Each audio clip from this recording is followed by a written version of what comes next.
¿En qué se basa el fundamento médico?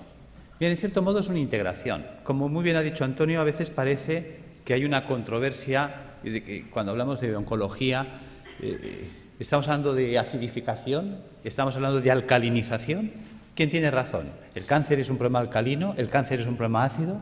Los dos planteamientos tienen razón, porque todo va a depender de qué estemos mirando y dónde estemos mirando. El tumor en su interior es alcalino, mientras que en su exterior es tremendamente ácido. Por lo tanto, se genera esa dualidad, acidosis metabólica y alcalosis tumoral.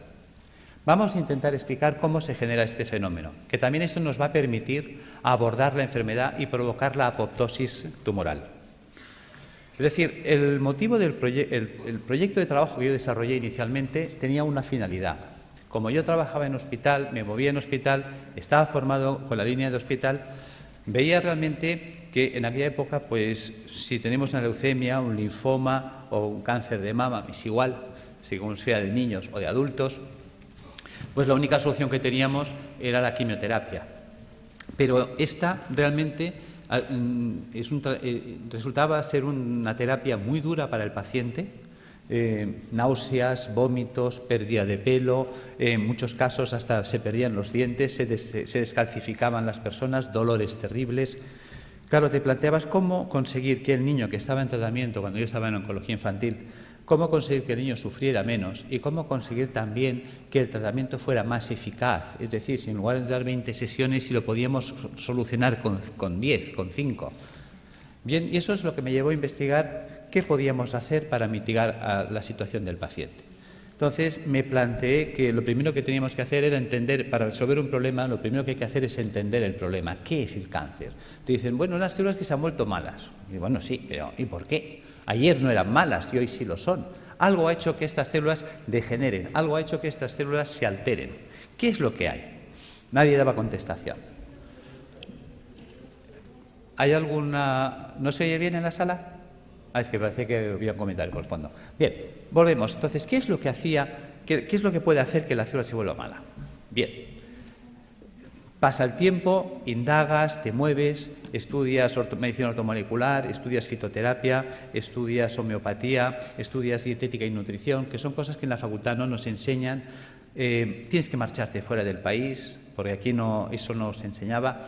Entonces, pues bueno, tuve la suerte de ir topando con gente extraordinaria, como fue Brillinger, el grupo de Hofer, estuve con Demars, en Jan, en Francia, en Austria, estuve en Holanda con Oswald, estuve en Manchester con Norman Eddy, pude estar en Houston con el grupo de John Stiles, Will Spark, Denis de Lucas. Toda esta gente me fue abriendo un campo de posibilidades y una visión de la enfermedad.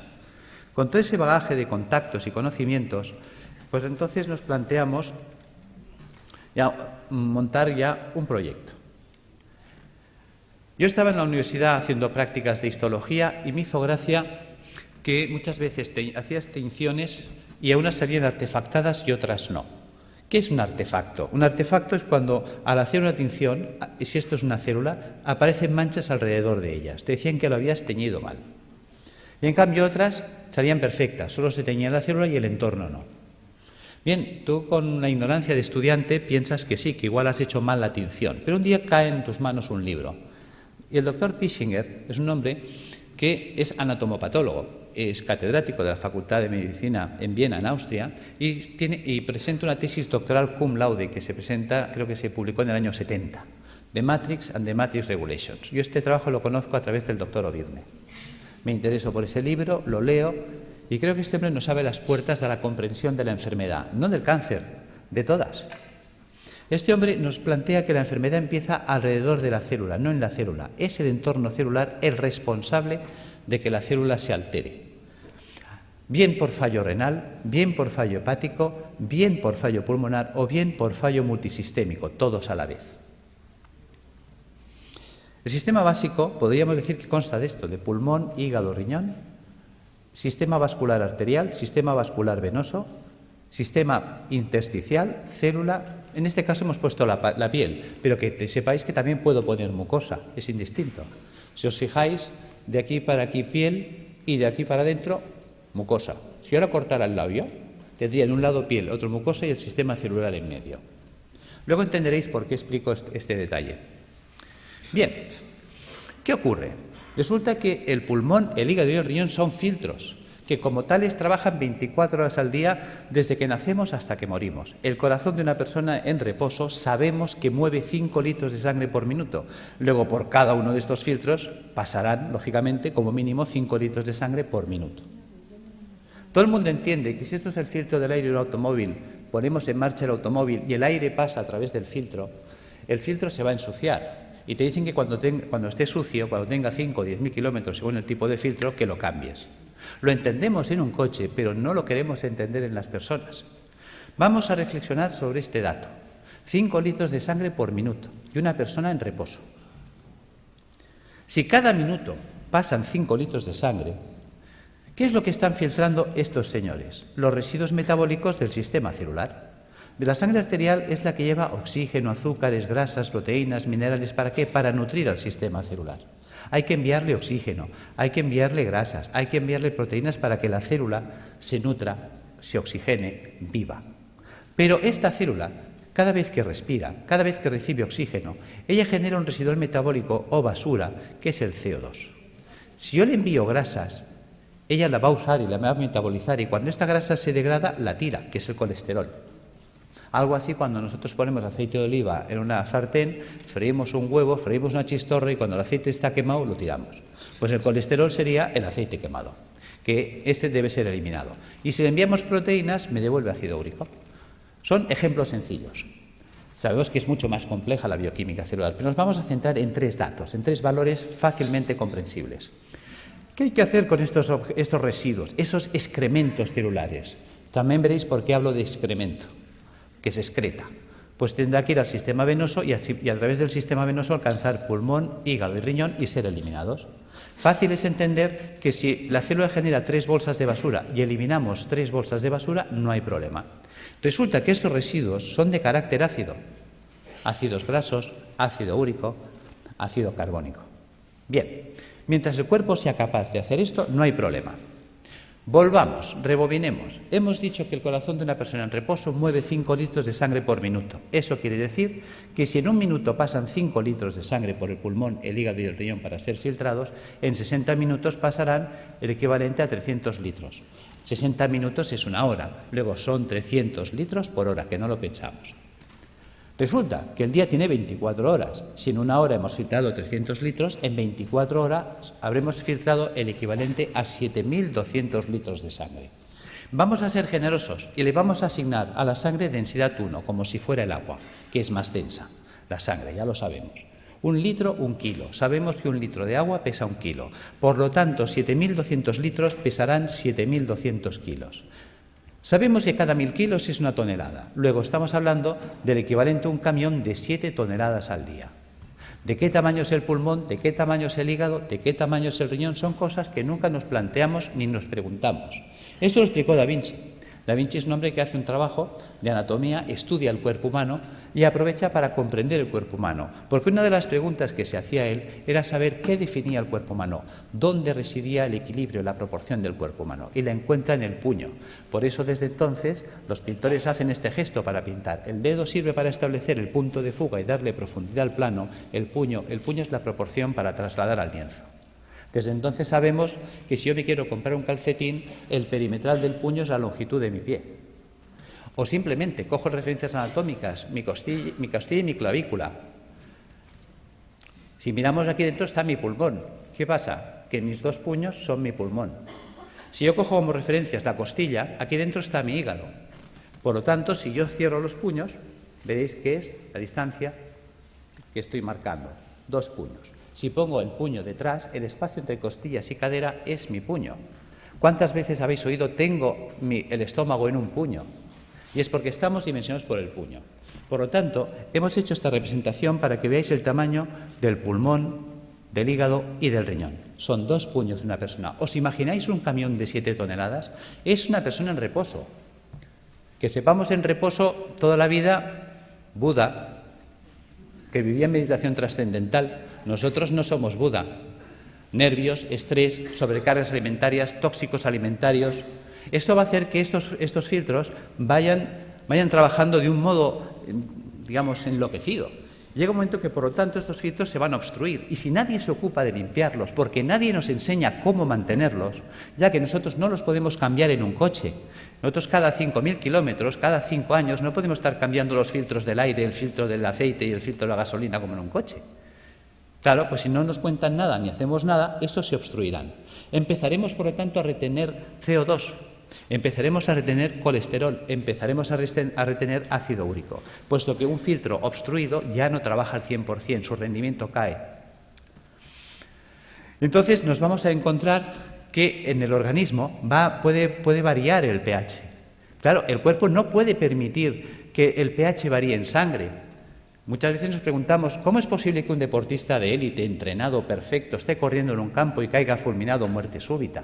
Porque a veces ha ocurrido eso, un bloqueo metabólico. Es decir, la acidosis metabólica que ha generado ha sido tal que su pulmón, hígado y riñón no han sido capaces de drenar, ha entrado en una acidosis metabólica brutal en sangre. Sabemos que una variación del pH en un medio provoca un stop de reacciones químicas. Las reacciones químicas en sangre se paran, muerte. Algo tan simple, digamos, se nos pasa por alto. Estamos encontrándonos que entonces el cuerpo muchas veces lo que hace para evitar este fenómeno, evitar que haya un stop de reacciones químicas en sangre, empieza a hacer un acúmulo, va a retener estos radicales ácidos libres en el espacio intersticial. Por lo tanto, se irá empantanando el sistema. La interposición de residuos metabólicos en el espacio intersticial entre el capilar y las células, las endotoxinas, van a generar una serie de dificultad para la nutrición celular. Son los trabajos también de Reykjavik, cuando hablaba de la homotoxicología, es decir, la célula acabará ahogada por sus propios residuos metabólicos, por sus propios detritus, por sus propios excrementos. Esta barrera de ácidos que se nos va a formar, de ácido úrico, de ácidos grasos, etcétera, va a impedir que la célula se nutra. Veamos. ¿Veis la diferencia de imágenes?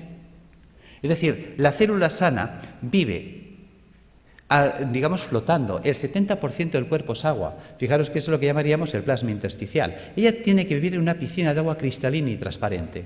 Si los filtros se obstruyen, y ya este drenaje no se puede llevar al 100%. Imaginaros que la capacidad de filtraje es del 80%. Quiere decir que el 80% del carbónico, el 80% de los ácidos grasos, el 80% del ácido úrico se eliminará, pero el 20% se quedará parte atascado en los filtros, parte en sangre y parte se empezará a acumular en el espacio intersticial. Si esto se va llevando en el tiempo hacia adelante, acabará ocurriendo esto. Fijaros que ahora el entorno celular, y esa era la idea de Pischinger, la enfermedad empieza alrededor de la célula, no en la célula. Es el entorno celular el que va a degradar ese sistema. Fijaros que ahora la célula ya entra en precario. Fijaros que estos son ácidos. Los ácidos son altamente corrosivos. ¿Qué pasa? Que si yo tengo aquí oxígeno y quiero que el oxígeno vaya del capilar hasta la célula, tiene que atravesar esta barrera de ácidos y reaccionan con él y se los sacuden del medio. Cualquier nutriente tendrá que quedarse aquí, atacado por los ácidos, con lo cual la célula se queda sin oxígeno y sin comida, y además atacada químicamente por sus propios ácidos. Fijaros que esto explica el por qué. Cuando yo tengo un tejido sano y hago una tinción celular, no se artefacta el entorno celular, mientras que cuando tengo un tejido enfermo y hago una tinción en una anatomía patológica, sí se artefacta el entorno celular, sí que fija colorantes. Se utilizan habitualmente colorantes de carácter básico, los ácidos fijan las bases, luego el entorno celular se ha vuelto ácido. Por lo tanto, los que hablan de que la degeneración celular está basada en un proceso de ácido, tienen razón, aquí están los ácidos. Claro, fijaros que esta célula en estas condiciones, ¿qué opciones tiene? Solo tiene dos opciones. Sin oxígeno, sin comida y atacada químicamente por los ácidos, opción 1, morir por falta de oxígeno, quemadas químicamente por los radicales acumulados a su alrededor. Fijaros que si una célula no se defiende, no reacciona, porque la célula no es una tuerca, no es un tornillo, es un ser vivo, es inteligente, es un ser que, lógicamente, pues decimos que si no estuviera vivo no se podría morir. Fijaros que esta célula tiene que tener su capacidad de reacción. Una vez hicieron unos programas de televisión que clavaron esto. Creo que era una serie de dibujos animados que se llamaba Érase una vez la vida. Ahí lo clavaron. Las células son los ciudadanos del cuerpo. Los órganos, los edificios donde viven los ciudadanos. Arterias y venas, calles y avenidas, por donde transportamos los alimentos, por donde recogemos las basuras. Los nervios, el tendido eléctrico, las líneas de teléfonos, el sistema nervioso central, el ayuntamiento. Cuando miramos el cuerpo desde esta situación que parece infantil, fijaros que los americanos, si algo han tenido bueno, es enseñarnos ciencia a través de mecanismos infantiles, pues ¿por qué no aprovechar ese sistema que es altamente didáctico? Y tendremos una comprensión mayor de la enfermedad. ¿Qué pasa si las células se mueren? Imaginaos que una célula no se defiende, no reacciona. Se queda en ese medio y dice, bueno, pues me muero, esto ya se acabó. ¿Veis? Si se mueren las células del cerebro, porque esto está pasando en todo el cuerpo, entonces me quedaré sin células cerebrales, Alzheimer. Si se me mueren las células de la base del cerebro, Parkinson. ¿Veis? Fijaros que aquí tengo un cable en la mano. Por todos sitios hay cables. Los cables tienen un forro de plástico. Los cables conducen los impulsos eléctricos que en estos momentos nos permiten la informática, la luz, todo. En el cuerpo los nervios conducen todos los impulsos eléctricos y electroquímicos. Pero están forrados de la vaina de mielina. La vaina de mielina sería el plástico. ¿Qué pasaría si yo echara un chorro de ácido sobre los plásticos, sobre los aislantes de los cables? Que el ácido haría una acción corrosiva sobre el plástico. El cable se cortocircuitaría, pero dejaría de conducir. ¿Qué pasa si resulta que los nervios que me están uniendo esta célula con el cerebro, la mielina es atacada por los ácidos que hay a su alrededor?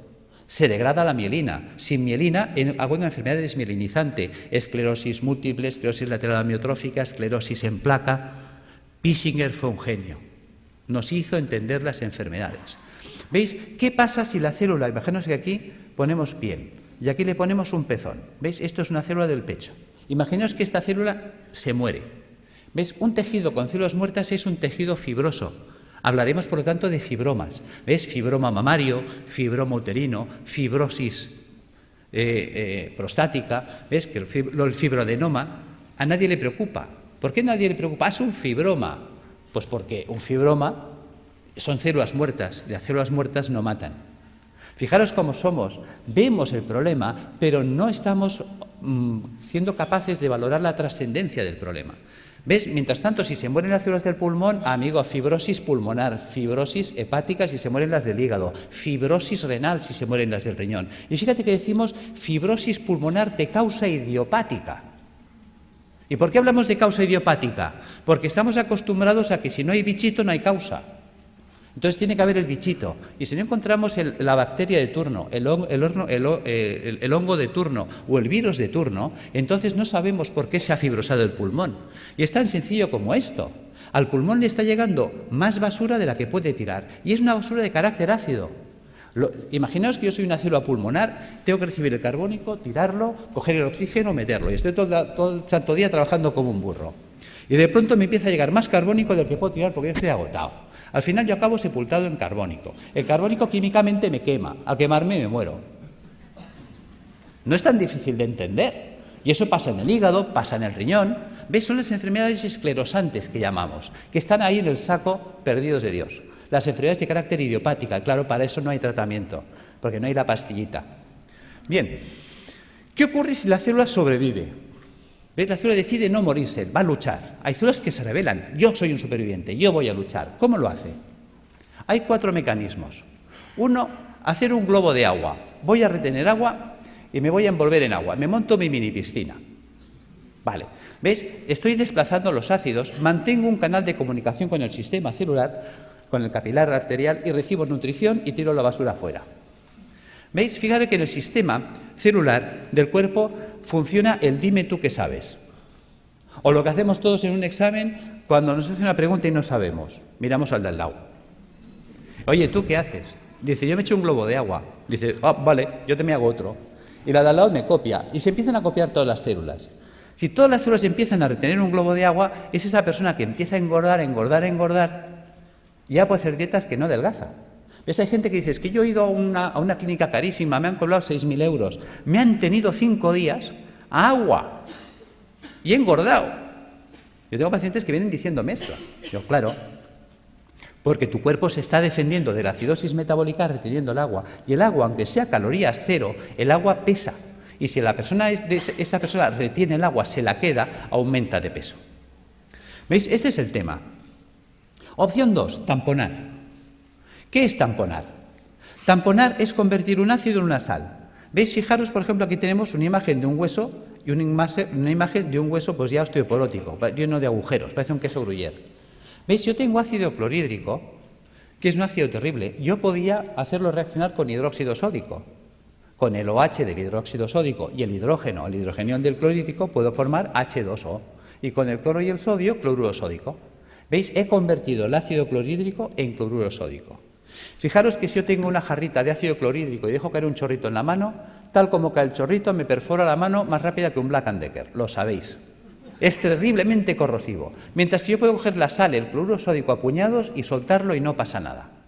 Por lo tanto, el cuerpo hace lo mismo. Quitarle a Juan para darle a Pedro. Cuando un tejido vital entra en compromiso, ¿qué hace el cuerpo? Sacrifica una estructura para mantener viva otra. Entonces, si yo tengo ácido úrico en el espacio intersticial, ¿qué puedo hacer? Pues empezar a robar minerales de los huesos. Si tengo ácido úrico, formaré urato sódico. Si tengo ácido palmítico, palmitato sódico. Si tengo ácido carbónico, carbonato cálcico. ¿De dónde puedo robar calcio y sodio? De los huesos. Y empezamos a entender la osteoporosis, la artrosis, la artritis, el ataque ácido a los huesos. ¿Veis?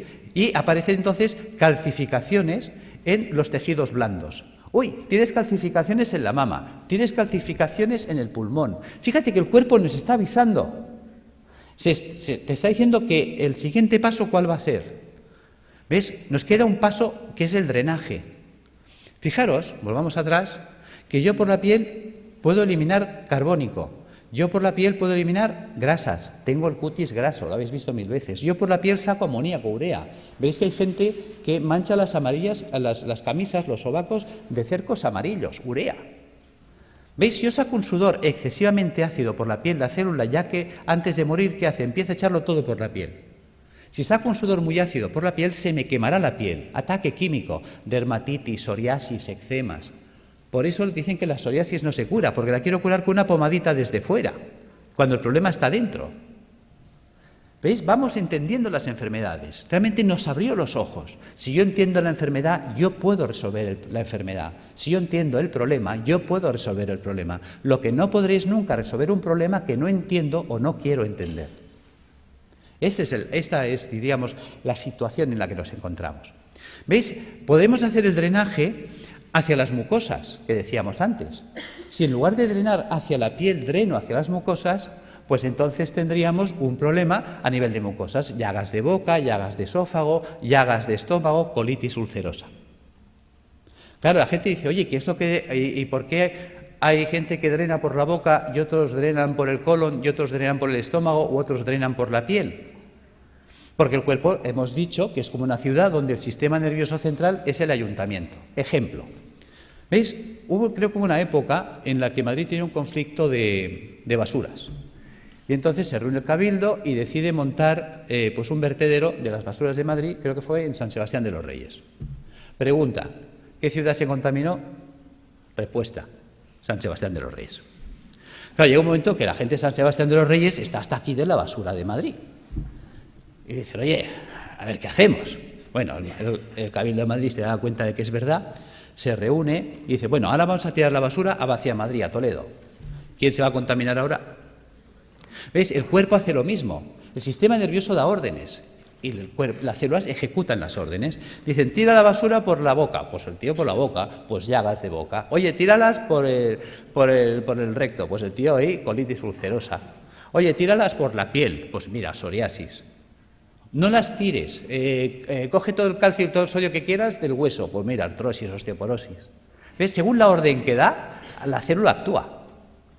¿Veis? Fijaros que eso es importante entenderlo, aunque sea en clave de cómics. Opción 4, mutar. ¿Qué es mutar? Lo que hoy nos acontece, el cáncer. ¿En qué consiste la mutación?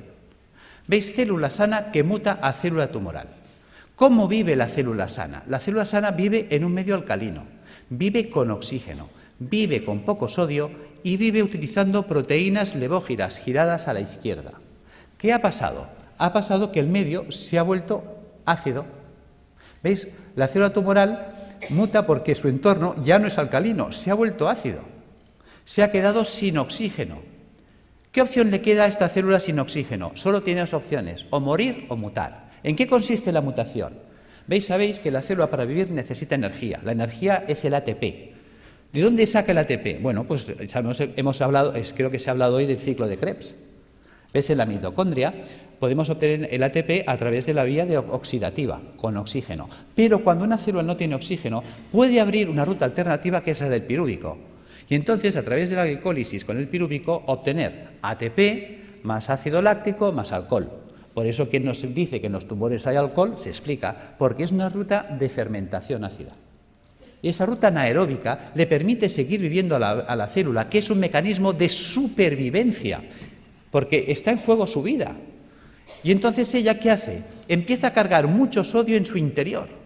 ¿Veis? La célula normal, la célula sana, tiene potasio en el interior del citoplasma y sodio fuera.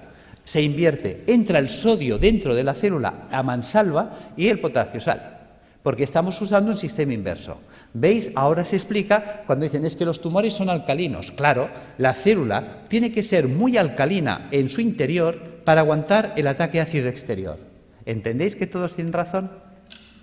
Si yo estoy mirando el interior tumoral, me encuentro con una alcalosis, mientras que si estoy mirando el exterior, me encuentro con acidosis. Esta es la explicación. Por lo tanto, vamos entrando en razón. Cuando estamos ya en una situación tumoral, ¿qué nos propone la medicina académica? La medicina académica nos propone que hay que cortarle la cabeza al tumor, evidentemente si se puede, si es accesible quirúrgicamente. Es decir, la decapitación del tumor es lo que llamaríamos la cirugía. Opción 2, a la hoguera, achicharrar el tumor. La radioterapia. Opción 3, el envenenamiento. Eso sería la quimioterapia. ¿Ves? La célula tumoral, la quimioterapia es un citotóxico, o sea, es un tóxico para la célula, hay que matarla. ¿Veis? Por lo tanto, o la mato de un hachazo, o la mato porque la achicharro, o la mato porque la enveneno. La cuestión es que hay que matarla. Y además es verdad, porque si no nos mataría a nosotros. Bien, por lo tanto, si observamos, esas 6 opciones que nos da, nos hace entender que estamos anclados, por decirlo así, en el siglo XII, por no decir el siglo I. Decapitación, hoguera, envenenamiento. Queda en clave de humor, pero es real. O sea, cuando hay un tumor, no hay más. O le corto la cabeza, o la achicharro, o la enveneno. Vale. Pero si pensamos como en el siglo XII, aunque la escena que os he puesto pertenece, creo que es al siglo I, nos encontramos que si pensamos como en esa época, nos queda una cuarta vía que la estamos olvidando. ¿Qué podían hacer con un enemigo difícil de batir? El asedio. ¿Os acordáis? Numancia. Le quitamos el agua, le quitamos la comida, y sin agua, sin comida, esperar, que se muere solito. Bien, eso sería la apoptosis. ¿Cómo acorralar el tumor? Pues alcalinizando al paciente, puesto que el paciente ya que está muy ácido y el ácido me está desencadenando el problema, vamos a alcalinizarlo. Resulta que sabemos que la célula tumoral para poder vivir necesita mucho sodio. Resulta que al paciente hipertenso le decimos come sin sal, al paciente cardiópata le decimos come sin sal, al paciente que está mal del riñón, al nefrópata le decimos come sin sal. Pues digamos al oncológico que coma sin sal, puesto que la célula tumoral necesita mucha sal para ser muy alcalina en su interior. Si le quito la sal, lo hago polvo. Luego, utilizar enzimas proteolíticos de acción selectiva. ¿Qué es un enzima proteolítico de acción selectiva? Una enzima que destruye proteínas, pero no todas. ¿Cuáles? Las dextro. Resulta que la célula tumoral, para vivir, ha tenido que desarrollar un tipo de proteína que es la dextro. Fijaros que en el cuerpo todos los aminoácidos son L-metionina, L-cisteína, L-arginina. ¿Por qué? Porque nuestras proteínas son levo, pero las proteínas levógiras son estables en un medio alcalino, en un medio ácido no son estables. Luego necesito una proteína estable en un medio ácido, la dextrógira. Vale, pero si yo pongo a circular enzimas proteolíticos de acción selectiva que destruyan a esa proteína, ¿ves? Ya le he quitado el sodio, le he quitado la comida, le quito los ácidos. Y luego resulta que la célula tumoral, al volverse anaeróbica, se vuelve vulnerable al oxígeno. El oxígeno es tóxico para las células anaeróbicas, las mata. De hecho, yo he estado en Alemania aprendiendo técnicas de ozonoterapia porque el ozono es tóxico para la célula anaeróbica. Vale. También podemos utilizar peroxidasas, enzimas que ayuden a liberar mucho oxígeno en los tejidos. ¿Cómo conseguir esto? ¿Cómo vamos a alcalinizar al paciente? Recuperando la función del hígado y del riñón y del pulmón, eliminando las toxinas acumuladas en el espacio intersticial. ¿Cómo lo vamos a hacer? Pues con dieta alcalinizante, con hidroterapia, con tratamiento natural y con tratamiento físico. ¿Veis? Si yo utilizo quimioterapia solo, ¿cuántos pilares tengo? 1. Mientras que si uso dieta, baños, tratamiento natural y tratamiento físico, ¿cuántos pilares tengo? 4. Es más estable. Esa es la idea. Que entendamos qué es la dieta, que nunca se nos habla de ella, qué es la hidroterapia, la gran olvidada. Hasta se me ha llegado a decir que esto no es científico. Y me lo han dicho médicos, esto de los balnearios, esto no es científico. Y resulta que existe en la Universidad Complutense una cátedra de hidroterapia médica, de hidrología médica. O sea, ni siquiera sabemos lo que tenemos en nuestras propias universidades. Y es de las mejores cátedras que hay en Europa. Cuando te mueves fuera, te hablan, oh, la doctora Bacaicoa. ¿Y tú quién es la doctora Bacaicoa? Hasta tienes que empezar a buscar y pues dices, ¡san Dios, tengo que conocer a esta mujer!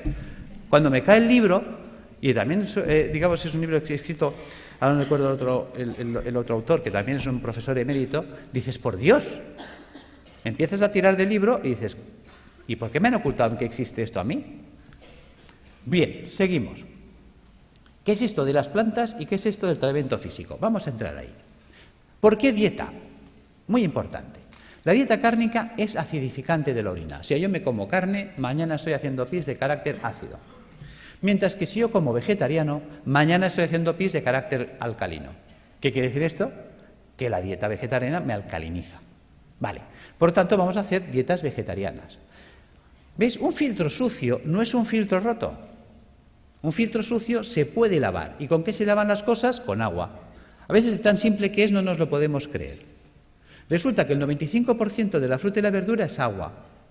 Con la dieta vegetariana se lavan los filtros. ¿Veis? Ensalada, bistec y fruta. Quito el bistec. ¿Qué me queda? Ensalada y fruta. ¿Veis? ¿Os suena los viernes no comer carne? Claro que os suena. Que la gente dice, uy, eso es cosa de curas. Claro, y la palabra cura viene de curar. Mens sana in corpore sano.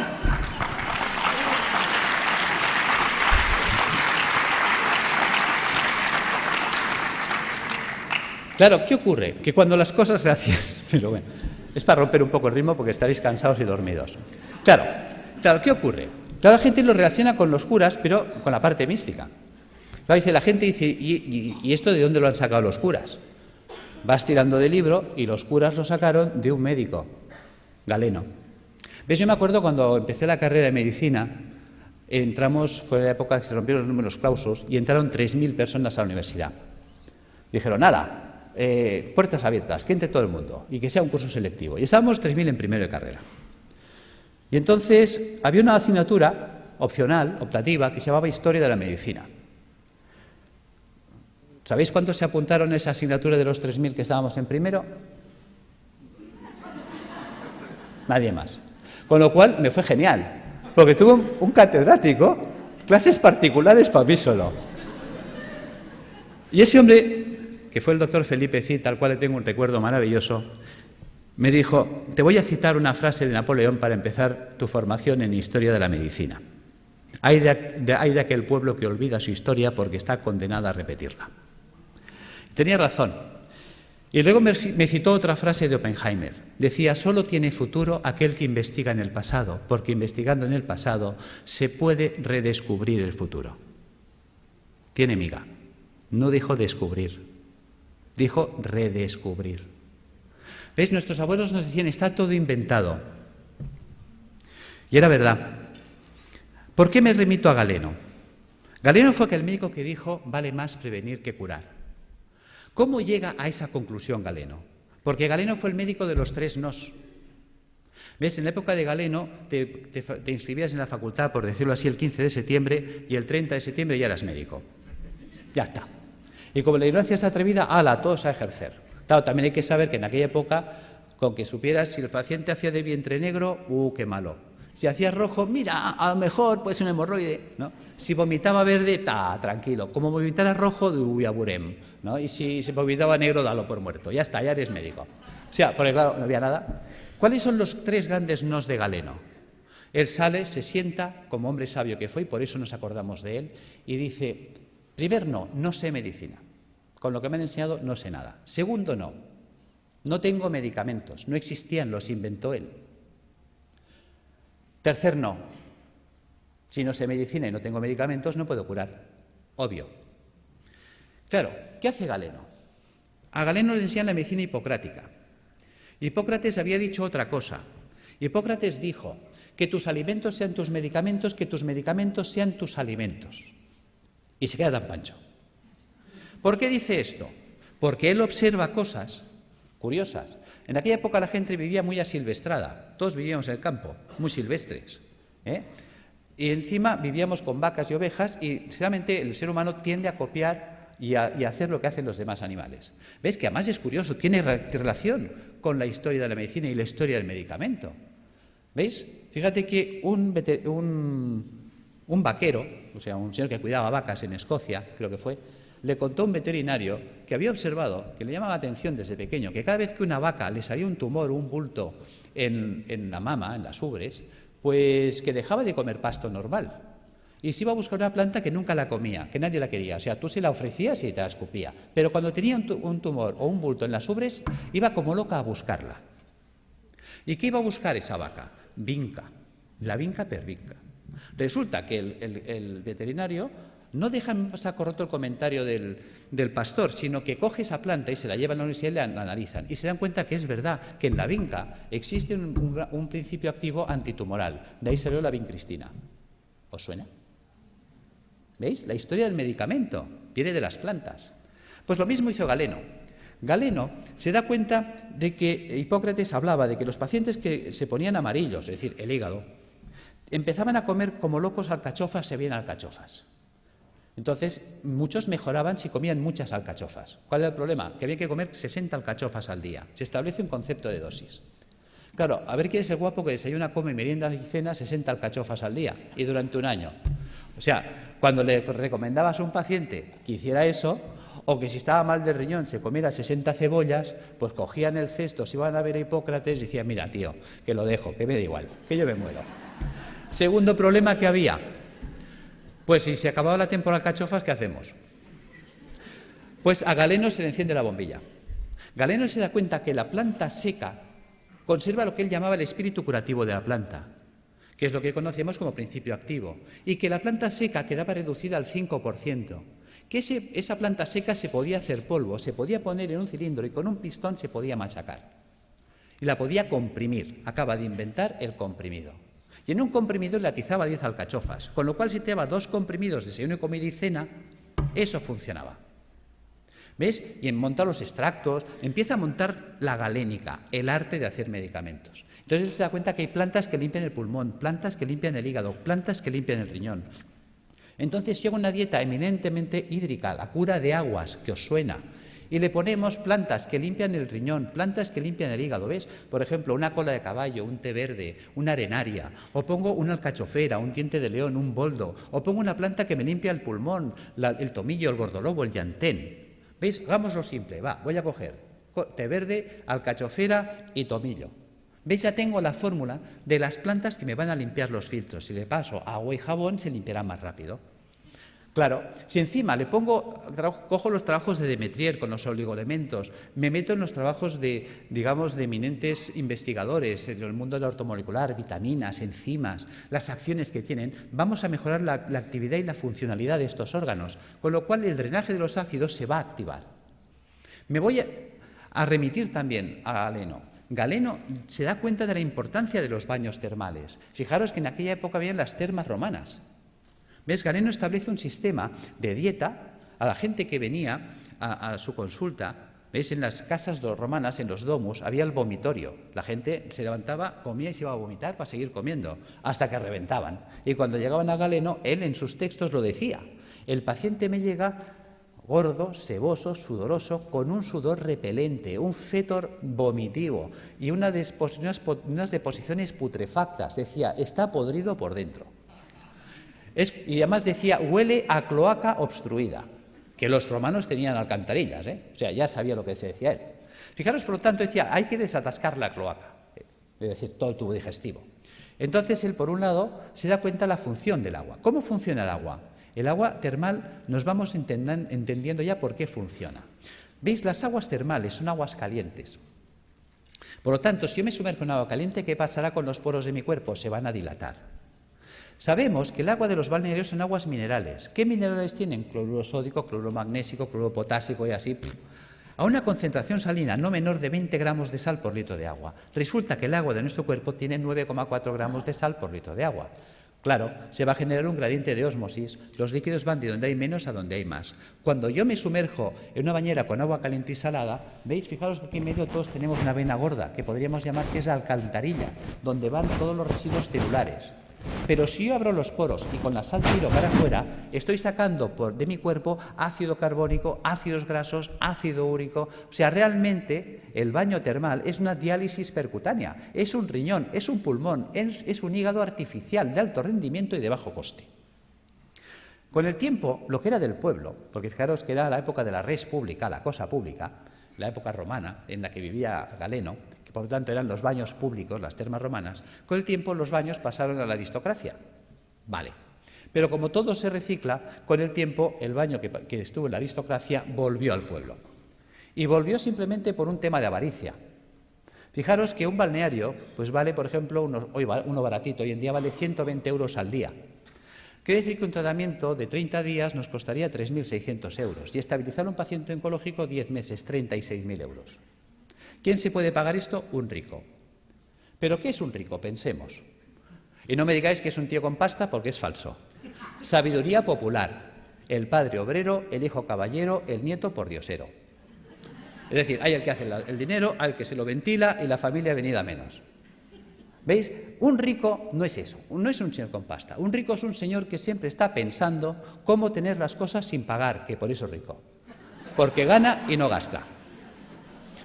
¿Ves? El rico iba al balneario y dice, a ver, ¿qué tiene el balneario que cura tanto? Dice que las aguas son termales. Dice, Pepe, pon un termo en mi casa.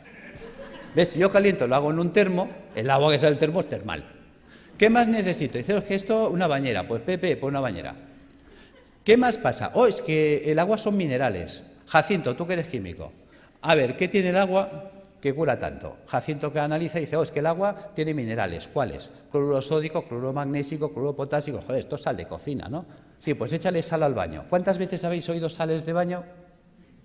Pero ¿cuántas veces os habéis preguntado por qué hay que echarle sal al baño? ¿Cuánta sal tengo? Uy, perdón.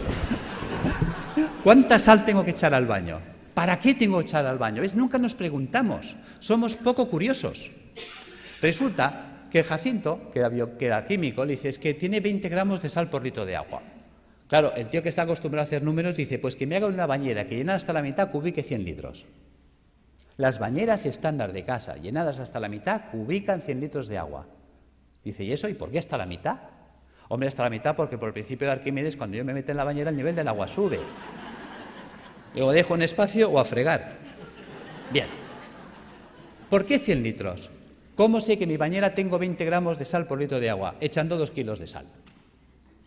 ¿Ves? 2 kilos son 2.000 gramos. 2.000 gramos en 100, tacho 2 ceros. Tacho 2 ceros, 20 a 1. Ya tengo la concentración salina. ¿Qué vale un kilo de sal? El otro día lo compré en el Capravo, mientras no nos suban el IVA, a 15 céntimos el kilo. Luego 2 kilos, 30 céntimos. 30 céntimos por 30 días, 9 euros. Y en casa. Yo tengo pacientes que me llegan desesperados y no por falta de razón. Me dicen, estoy en insuficiencia renal crónica desde hace 10 años. Ya he entrado en lista de trasplante, no aparece el trasplante y vienen hechos una pena, pobrecitos. La diálisis ya no da de sí y como no aparezca un riñón en 6 meses, yo no salgo adelante. Simplemente por decirle, ponte en la bañera con 2 kilos de sal cada día. A los 15 días ese hombre está alucinado de cómo tiene sus análisis, porque está haciendo una diálisis diaria. Está sacando ácido úrico por los poros, por ósmosis. Ósmosis percutánea. No pensamos el poder de la bañera. Ahora la gente está quitando las bañeras y abriendo los balnearios.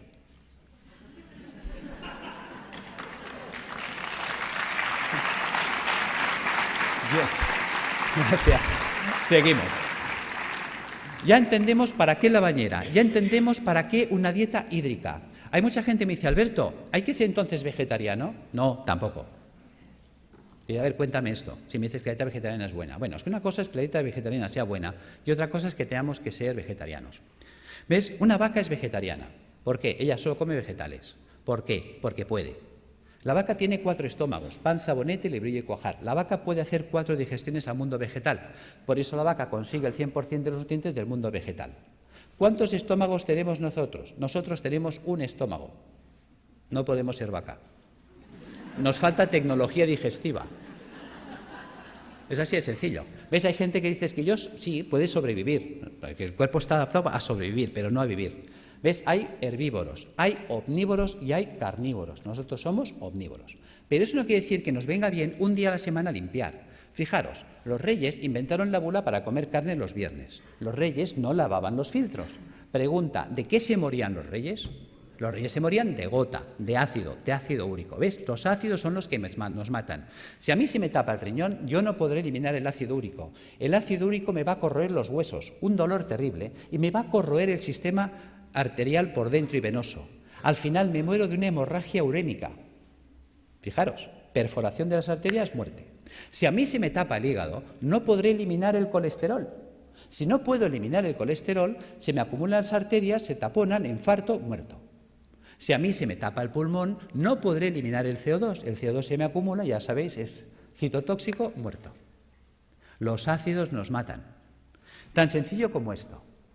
Entonces, si añadimos esto a la dieta hiposódica, que ¿cómo afecta esta dieta a la célula tumoral? La célula tumoral necesita mucho sodio para alcalinizar su citoplasma y poder así contrarrestar el ataque ácido externo. Si se queda sin sodio, no puede hacerlo. Y entonces el propio ataque ácido también la puede matar. ¿Cómo matar de hambre a la célula tumoral? Utilizando enzimas proteolíticos de acción selectiva que destruyen solo proteínas extrógenas. Ese fue el pecado de Chacón, encontrar enzimas que destruyen esas proteínas y mata de hambre a la célula, que es inocuo para el sistema, puesto que solo destruye proteínas dextrógenas que solo afecta a la colonia de células tumorales. La célula sana que no ha mutado, como ella sigue tirando de proteínas levógenas, a ella no se entera, no le afecta. ¿Cómo hiperoxigenar los tejidos? El simple drenaje de toxinas, por el simple drenaje de las toxinas, hará que llegue oxígeno a los tejidos. La ozonoterapia, habéis visto unos muy buenos resultados. Y suministrando al paciente enzimas hiperoxidasas, que también van a mejorar muchísimo. Y aquí están los trabajos con el peróxido de fenilglioxal, que en su día funcionó, de don Gregorio Ramón Cebrián, creo que se llamaba, el doctor Javier López Garcés, hicieron unos trabajos extraordinarios con las peroxidasas. Y yo las uso, funcionan muy bien. Tratamientos físicos, claro que sí, la acupuntura, la osteopatía, la quiropraxia, la magnetoterapia, todo esto nos va a ayudar a reequilibrar todos los sistemas bioenergéticos del cuerpo. ¿Qué ha pasado con toda esa acción que hemos desarrollado? Pues que la célula tumoral, su entorno ya no es ácido. A la célula tumoral le llega oxígeno, que es tóxico para las células anaeróbicas o tumorales. Se queda sin sodio y se queda sin proteínas dextrógenas. Traducido, la célula sana conserva íntegra toda su ruta metabólica, todo lo que ella necesita para vivir, mientras que la tumoral se la hemos quitado. Algo así como si yo tengo una célula que se ha adaptado a vivir en agua dulce, un pez que se ha adaptado a vivir en el agua dulce, y cojo ese pez y lo pongo en el mar otra vez. Ese pez de río en el mar se va a morir, aunque esté en agua, porque el agua es distinta. No es su ecosistema. Nos estamos cargando directamente el ecosistema de la célula tumoral, y eso nos conduce a la apoptosis. Sin sodio, sin proteínas dextrógenas, sin ácidos y con oxígeno en el medio, la célula tumoral no puede vivir. Fijaros que yo puedo alcalinizar con bicarbonato sódico, claro que sí. Que podemos estar debatiendo si es un hongo el que desencadena el sistema o es un sistema que se ha acidificado y ha generado las condiciones para que esto suceda. Yo me inclino por lo segundo. ¿Veis? Fijaros, vamos a pasar estas dos imágenes. Las imágenes hablan por sí solas. ¿Veis? La célula normal tiene que vivir en una piscina de agua cristalina y transparente. Mientras que si nosotros no hemos cuidado, porque nadie nos ha hecho entender la importancia de comer un día a la semana vegetariano, de bañarnos un día a la semana en agua con sal, de tomar plantas depurativas que nos ayuden a tener limpios los filtros, mira qué fácil es. ¿Ves? Si nosotros desde pequeñitos acostumbramos a nuestros hijos a bañarse en la bañera con 2 kilos de sal, a comer vegetariano un día a la semana y a tomar una infusión de alcachofa, tomillo y té verde, esto estaría funcionando limpio toda la vida. Y entonces estaríamos siempre en estas condiciones. ¿Veis? Fijaros, si yo no limpio esto, ¿qué pasa? Que ahora esta célula que tendría que estar viviendo en una piscina de agua cristalina y transparente, ahora tiene que vivir en una piscina de aguas fecales, sus propios excrementos, porque a lo que hemos comentado antes, ¿veis? A esto, al ácido carbónico, al ácido graso y al ácido úrico le podemos llamar el excremento celular. ¿Por qué le llamamos excremento celular? Vamos a ver. Si nosotros comemos, ¿qué hacemos? Caca. Y si nosotros bebemos, ¿qué hacemos? Pis. Pues si la célula come, hace caca, y si la célula bebe, hace pis. Esto es el pis y la caca celular. Si nadie se la recoge, la pobre célula tiene que vivir flotando en aguas fecales. Y mientras el agua no llega aquí, todos tranquilos, y diciendo, y no hagan olas, pero como la cosa empieza a subir, lo entendéis. ¿Veis? Posibilidades de que esta célula se infecte en una piscina de aguas fecales. Es como si tú tienes un hijo y tienes dos piscinas, una de agua limpia, cristalina, transparente y tratada y una fosa séptica llena de aguas fecales. Y le dices al niño, hala niño, haz aquí 4 piscinas en la fosa séptica. Se te muere el niño. Lo entendemos en ese ejemplo y no lo queremos entender aquí. Es algo tan gráfico como lo explicó Pischinger, es algo tan genial que dices, Dios mío, y tan simple de poder llevar al paciente a estas condiciones, que las cosas van a ir mucho mejor. Fijaros que todo vale incluso. Ya sé que José Antonio hasta me puede tirar el zapato, porque claro, cuando empezó mi trabajo, ¿cuál era el problema? Mi problema era que yo... Uy, perdón, ¿qué he hecho? Perdón. Vamos ya al fondo. ¿Cuál era el problema? Yo estaba trabajando con quimioterapia cuando empezó mi proyecto de trabajo. Y claro, no entendía cómo era posible que la quimio no funcionara si in vitro funcionaba. Y un día, cuando leo este trabajo, se me enciende la bombilla. Vamos a ver, supongamos que me viene un abogado ahora y me dice, Alberto, acabas de heredar una finca de la tía Carmeta en Tarragona. Pues vale, pues muy bien. Hombre, qué alegría, qué pena por la tía Carmeta, claro, pero también qué alegría por la finca. Son 600 hectáreas. Y dijo, Dios, te vas ahí y dice, pero yo soy médico. Hala, me cojo un ingeniero agrónomo y me lo llevo para allá. Dice, a ver, tú ingeniero, ¿esto sirve para algo? Dice, hombre, está abandonada, está ruinosa esta finca, lleva 30 años que nadie la ha tocado, está silvestrada. ¿Pero vale o no vale? Dice, pues, aquí cebada la que quieras. Dice, bueno, pues ponla en marcha. ¿Veis? Y ahora veo al ingeniero que coge el trigo o la cebada y empieza a echar la cebada entre los zarzales y los matorrales. ¿Tú qué dices? Dice, vaya ingeniero. Resulta que los médicos hacemos esto. Cuando tengo al paciente en situación tumoral, le atizo el suero en sangre y quiero que la molécula llegue a la célula. Se quema por el camino, no llega. Los ácidos la destruyen. Entonces tengo mucha toxicidad y poca efectividad. Claro, cuando limpias el sistema, si tú ahora pones la quimio en sangre, ¿cuánta quimio llega? Toda. Manda huevos, que decía Trillos. Claro, con este sistema, ¿qué pasa? ¿Ves? La célula sana está harta, ha comido, está bien alimentada, ella no tiene hambre. Resulta que la que tiene hambre es la tumoral. Luego es mucho más sensible y por eso veíamos que hay pacientes que necesitan 20 o 30 sesiones, en 3 o en 4 entran en remisión completa. Ahí está la gracia. Es decir, que tampoco obliga a renunciar a nadie, porque el miedo es muy fuerte. Y si dejo el hospital, ¿qué me pasa? Que no te pasa nada, tío. O sea, que conseguimos que los pacientes tolerasen mejor. Pero es que estamos viendo cosas sorprendentes. Yo ahora he estado en Calcuta con los doctores Banerjee y ya el año pasado estuve con ellos en la Facultad de Medicina y me interesé muchísimo por sus trabajos. Llevo 20 años trabajando con la homeopatía y yo la utilizaba como para tratar el terreno, para desintoxicar el sistema, que son los trabajos de Reykjavik, que todo eso me ha ido muy bien. Pero cuando he puesto en marcha los protocolos de Banerjee, sorpresa. Una sorpresa preciosa ha sido un caso clínico, y con eso cierro, de una chica joven de 31 años que viene a mi consulta el mes de mayo, en muy malas condiciones. Esta chica, pues le detectaron un tumor cerebral estando embarazada de 34 semanas. Entonces se le ponen anticonvulsivantes, antiedematosos, se le hace cesárea, se salva a la criatura, se le opera, se le quita el tumor cerebral en la medida que se puede, ya sabéis que siempre se hace lo que se puede, no la limpieza total nunca es posible.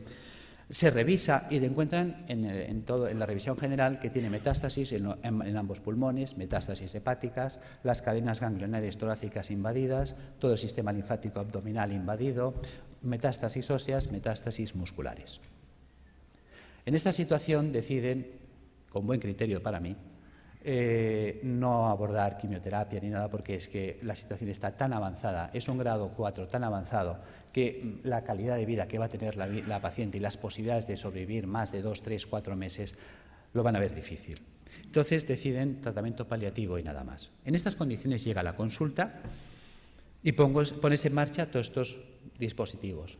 Y además asocias los protocolos de Banerjee, le pones rutagraphereon y más calcárea fosfórica para atender el campo cerebral, el calicarbonicum para atender el pulmón, el hidrastis canadiensis para atender la carcinomatosis difusa, el zinfitum y el hipericum para las metástasis óseas. Sorpresa.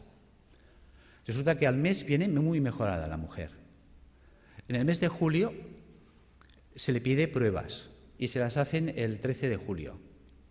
Y en el 13 de julio le observan, después de 2 meses y medio de tratamiento, que las metástasis pulmonares habían desaparecido, las metástasis hepáticas desaparecidas, las lesiones ganglionares en remisión completa, la lesión tumoral ni rastro cerebral desaparecida y las lesiones metastásicas de huesos y de músculos reducidas en un 50%. Esta mujer la volvemos a ver en septiembre, el estado general actual es increíble. Realmente está evolucionando muy bien. Ha sido catalogada de remisión espontánea. Y decimos...